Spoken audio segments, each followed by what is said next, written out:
ఒక మహిళ తన ధైర్యంతో బ్రిటిష్ సామ్రాజ్యానికే సవాలు విసిరితే ఎలా ఉంటుందో తెలుసా? తన రాజ్యం కోసం, తన ప్రజల కోసం చివరి శ్వాస వరకు పోరాడిన మహావీర నారి ఝాన్సీ లక్ష్మీబాయి. భారత స్వాతంత్ర పోరాట చరిత్రలో చెరగని ముద్ర వేసిన ఈ మహాయోధురాలి జీవితం గురించి మనం ఈరోజు ఈ వీడియోలో తెలుసుకుందాం. రాణి ఝాన్సీ లక్ష్మీబాయి భారతదేశ చరిత్రలో అత్యంత ధైర్యవంతమైన వీరనారులలో ఒకరు. 1828 సంవత్సరం నవంబర్ 19న కాశీలో జన్మించారు. ఝాన్సీ లక్ష్మీబాయి అసలు పేరు మణికర్ణిక. ఆమె సతారాలోని ఒక కర్హౌడి వారణాసిలో విక్రమనామ సంవత్సరం బహుళ పంచమి నాడు జన్మించింది. డిబి పరాస్మిస్ అనే చరిత్రకారుడు రాణిగారు నవంబర్ 19, 1835 సంవత్సరంలో జన్మించినట్లు ఆమె జీవిత చరిత్రలో పేర్కొన్నాడు. కానీ దీనికి వేరే చారిత్రక ఆధారాలు లేకపోవడం వలన 1828 అన్ని చోట్ల ఆమోదింపబడుతుంది.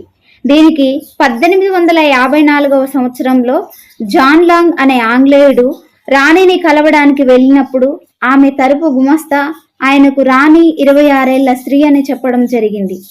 ఝాన్సీ లక్ష్మీబాయి గారి తల్లిదండ్రులు భాగీరథీబాయి, మోరోపంత్ తాంబేలు. వీళ్ళది సాంప్రదాయమైన యాదవ్ కుటుంబం. ఆమె తల్లి చాలా తెలివైనది, ఆధ్యాత్మిక ధోరణి మెండుగా కలది. ఆమె పేరు మణికర్ణిక కాగా ఆమెను ముద్దుగా అందరూ మను అని పిలుస్తారు. మను 4 సంవత్సరాల వయసులోనే ఆమె తల్లి మరణించింది. దాంతో ఆమెను పెంచాల్సిన బాధ్యత తండ్రిపైనే పడింది. మను తండ్రి 2వ బాజీరావు పీష్వా దగ్గర సైన్యాధ్యక్షుడిగా పనిచేసేవాడు. బాజీరావుకు సంతానం లేకపోవడంతో నానాసాహెబ్ అనే బాలుణ్ణి దత్తత తీసుకున్నాడు. నానాసాహెబ్ అతని యొక్క పినతండ్రి కుమారుడు అయిన రావు సాహెబ్ మనుబాయిని ఆమె చెల్లెలిగా ఆదరించారు. వీరు ముగ్గురు కలిసే విద్యలన్నీ నేర్చుకున్నారు. కత్తిసాము, గుర్రపు స్వారీ, తుపాకీ పేల్చడం వంటి విద్యలంటే మనుబాయికి మక్కువ ఎక్కువ. ఖడ్గం ధరించి, కళ్ళెం బిగించి, గాలి విసురుకి ఉవ్వెత్తుగా ఎగిరే కురులతో గుర్రపు స్వారీ చేస్తూ నానాసాహెబ్ వెంట మనుబాయి దూసుకొని పోయేది. లక్ష్మీబాయికి 13 ఏళ్ల వయసులోనే 1842లో ఝాన్సీ పట్టణానికి రాజైన గంగాధర్ రావు నెవాల్కర్తో వివాహమైంది.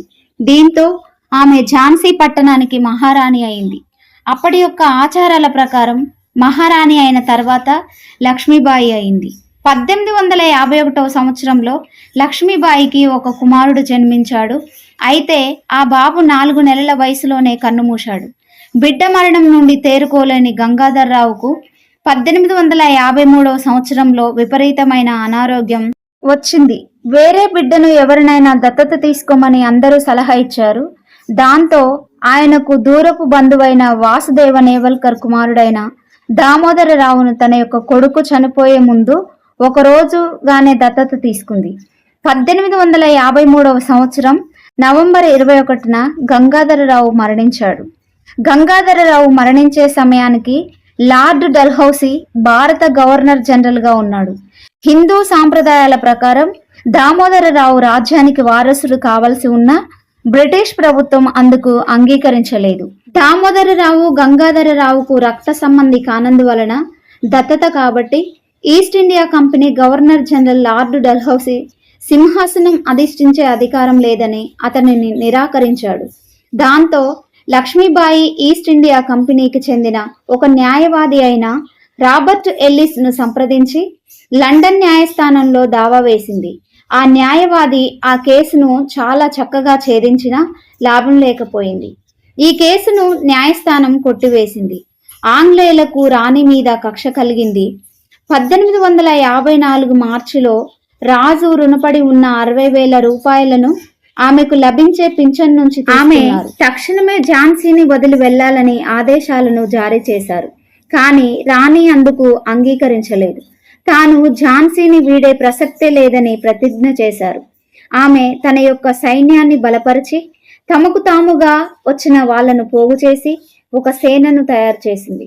మహిళలకు కూడా యుద్ధ శిక్షణనిచ్చింది. యుద్ధ వీరులైన గులాంగాస్ ఖాన్, దోస్త్ ఖాన్, ఖుదాబక్ష్, లాలా బుబక్షి, మోతీబాయి, సుందర్ ముందర్, కాశీబాయి, దీవాన్ రఘునాథ్ సింగ్, దీవాన్ జవహర్ సింగ్ రాణి గారి బలగంలో ఉన్నారు.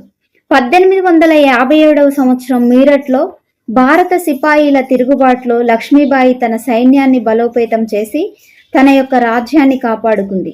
1858లో బ్రిటిష్ సేవలు ఝాన్సీని ముట్టడించగా లక్ష్మీబాయి ధైర్యంగా యుద్ధం చేసింది. తాంతియా తోపే సాయం కోసం వచ్చిన బ్రిటిష్ సేనల క్రమశిక్షణ ముందు తిరుగుబాటు దళాలు నిలవలేకపోయాయి. ఝాన్సీ కోట పతనం తర్వాత తన దత్తపుత్రుడు అయిన దామోదరరావును వీపుకు కట్టుకుని కల్పికి చేరి తాంతియా తోపేతో కలిసి పోరాటాన్ని కొనసాగించింది. బ్రిటిష్ వారు కపట ఉపాయంతో గ్వాలియర్ కోటను ఆక్రమించుకున్నారు.